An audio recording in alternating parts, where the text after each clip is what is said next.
What's up, everybody? Welcome back to Pens and Tea. Today, I look like balls. I kind of feel like balls. Bad mental health day. You know, as it is. Exactly. And Parker got me good today as well. But it's okay because Captain Marvel is going to make it better. As she meows her way through this. I forgot. Yeah, exactly. I decided that I was going to film despite the fact that it's a bad day, and normally I wouldn't film when I'm like this, but I was using a new combo of pen and kind of ink, I'll explain that in a minute, with a really old nib, a nib that I've had for probably 7 or 8 years, roughly, but I haven't used in about 7 or 8 years because when I used it, I did not like it. But now that my tastes have changed, my ability to use more advanced nibs, I'll spoil it like that, has changed and gotten better at. I decided, you know what, let me just give it a shot and see what it's like. And so I inked it up to do my journaling session because, you know, the mental healths. I never actually did the journal session because somebody has decided to be a giant butthole today. Yeah. Do you have any thoughts or sayings about that? Nope. She sniffed the mic and was like, nah. Anyways, it sparked some joy in me. And so I thought I would talk about it. And I was going to do, I'm leaving it up to you guys. You can tell me yes or no whether you want me to do a full-on proper review of this pen or whether what I'm about to tell you is good enough. The reason why I say if you want me to is because, spoiler, you can't buy the pen anymore. Well, sort of. You can buy the model, but you can't buy the finish. It's a Franklin Christoph pen, which I haven't used in probably just as long as the nib. When I bought a pen forever ago from Wonder Pens, that was a Model 20, and it was one of their exclusive models, and I used it. I have reviews of it on my channel where I actually did review this nib, but I sold that pen because I never really used it. It was a little small for me. I bought the pocket version, I believe, and I liked the nib. I thought it was cool, but using it in like my everyday life, it just didn't work. It was just too complicated, and I didn't like it. But now that I'm older, I'm wiser. I like it a lot, actually. It is in another Model 20 pen. Yes, it is. And it is this pen right here. So it is a Model 20, but this is the full-length pen. Again, in a minute, you'll see better versions of it. It is absolutely stunning. The chatoyance, the depth, the shimmering goodness is just beautiful. Okay. And I absolutely adore it. It's a little bit skinny. I do like slightly fatter pens these days, but that said, I don't care. I love it. So let me flip it around, show you a little bit better, and then let me show you the nib that I'm talking about, because I actually bought this with a broad nib on it. It did not come with this nib, but I've swapped it out. So let's flip that camera, shall we? Okay, so with the lighting and the camera, it does make it look a little bit more on the yellow side. In real life, it's a little bit warmer, a little bit like this part right here especially isn't quite as true yellow. It's a little bit more a deeper golden yellow than what it shows on the camera. But yeah, even with these browns, they're a little bit richer, a little bit warmer in real life. But it is absolutely gorgeous. So the back end of the pen, nothing really on it. You got 2 little indentations here. Just swirly, gorgeous, shimmery material. And I wish the camera showed it the way that I can see it in real life. But it's beautiful. On the cap, you see Franklin Christoph. which is so hidden that you can barely see it at all. And one detail that I didn't even really notice, and even though I know it's there, it's still hard for me to see it. You do have the WP for Wonder Pens engraved there as well. But honestly, it is incredibly difficult. The Kristoff, like the Franklin Kristoff, shows up a little bit easier on the black, but it's incredibly difficult to see. So really, it's almost like there's no identifiers on it at all. And then you have the top of the cap here. This is the version with no clip. You could have purchased a version with the clip, but I chose not to. And then, because it's really hard to get it, you got the Franklin Kristoff logo at the top. This is a snap cap, which is one that doesn't really take a whole lot of effort. It doesn't require, like, it doesn't really post very deeply, but it is a pretty secure, but if you pull it hard enough, it will pop off. So I don't know if I would like super travel with this pen, but it is something that's kind of nice when you're just like using it at your desk. Grip section is also solidly plastic with a nice little groove here for your hands. Some people may find it a little small, but because it's a snap cap, there's like 0 step here. You can feel a minor indentation here, and that's just because when you take the barrel off the pen to reveal the Standard International converter, you have that like gap there. If I'm taking long pauses, it's because, like I said, it's a bad mental health day. You can eyedropper convert this pen if you wish. I don't, but you totally can because there's no metal in it whatsoever. Just throw some silicone grease on the threads, potentially an O-ring if you choose, and then you're good to go. The biggest thing I dislike about this pen is that the base of the feed is so far down. So like, I don't know if you can quite see it there. You kind of can.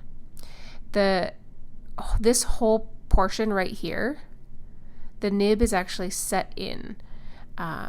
So it is a number 6 size nib, but it doesn't look it because half of it is covered up, which is really obnoxious to fill the pen because it means that this whole thing fills up with ink. Therefore, I never fill this pen as a traditional pen. I actually stick the converter into the bottle, suck up ink that way to fill it up, and then put it back on. So I never really dip this pen into the ink bottle because I really do hate that a lot. I don't know its function. I don't know its purpose. I just hate it. Maybe it's to make the nib look more sized for the pen. I'm not sure. Maybe it theoretically has something to do with keeping it wetter without it drying out. I'm not sure, but I don't like it. Regardless, it came with a number 6 size nib that was a broad nib. I swapped it out for a gold nib that I've had for a really long time, direct from Franklin Kristoff. I don't remember who tuned this nib because it's been so long, but they ground it to be a fine cursive italic. And it is a proper crisp cursive italic, meaning there's not really any like tipping material. It is super sharp.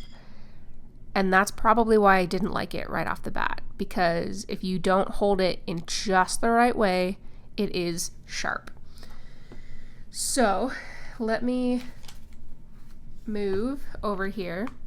This, by the way, is an ink that I picked up that I didn't think I was going to. It's by Dominant Industry. It's Ginger Chicken, and you all know I've had Ginger Chicken for a really long time. It's one of my favorite inks. But this one has shimmer in it, and I normally don't like shimmer at all. But it's Ginger Chicken, so I had to. So I swabbed it up with the ink, or with the shimmery goodness here, just to try it out, and it's cute. I like it. I was initially going to put it into this pen, but then when I decided to change the nib, I decided not to put this in here because I wanted something with like a concentrated ink color, because I wanted it to be able to show up.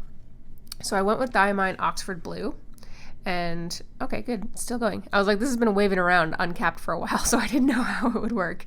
So I went with Oxford Blue because I wanted something more concentrated, because I knew this was going to be a very fine line.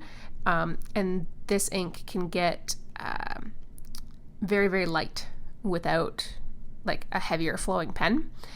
So I decided not to put that in there, although that was my initial intent with the colors of this, but I went with a good old standby that I also haven't used in quite some time.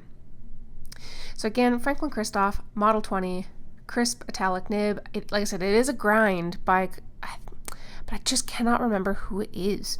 And that's going to bug me. But the nib came direct from Franklin Christoph. So yeah. Diamond Oxford Blue. So with this crisp, and you can see it up here, when you are holding the pen straight down, you can get pretty thick lines. And then when you go across, you get super, super thin lines. If you hold it the other way, kind of sideways, then you can get thick side lines and super, super thin down lines. Now, I kind of hybrid the two, the way that I hold my pen, and I think I hold it a pretty average way. So that way when you write, you don't get quite the dramatic difference between the two, but you do get a nice combination. And it really adds a nice flair to your writing without being too difficult. And when I wrote that, the whole thing was very, very smooth, which is really hard to do looking through the camera, by the way, because there is a slight delay. But if you hold it like ever so slightly to the side, I'm going to try and pick this up and write it towards the camera, or the mic. I don't know if you heard that. Probably did. But it is very, very sharp on the edges. And obviously it won't write if you're too far. Unlike most stub nibs that you'll get that have been rounded, you don't get quite the dramatic difference here. And again, like you saw there, you do have to be careful with how you rotate the pen. And I think that's why I liked it, but I couldn't use it very often because it required much more focus, much more attention, much more patience. And that hasn't changed. But I have changed as a fountain pen user. I've grown to appreciate more of these subtleties in how you have to use the pen. And it is still a pretty wet pen for being such a fine line. But I just love it so much. And the beauty of this is just simply stunning. And it really does bring me joy.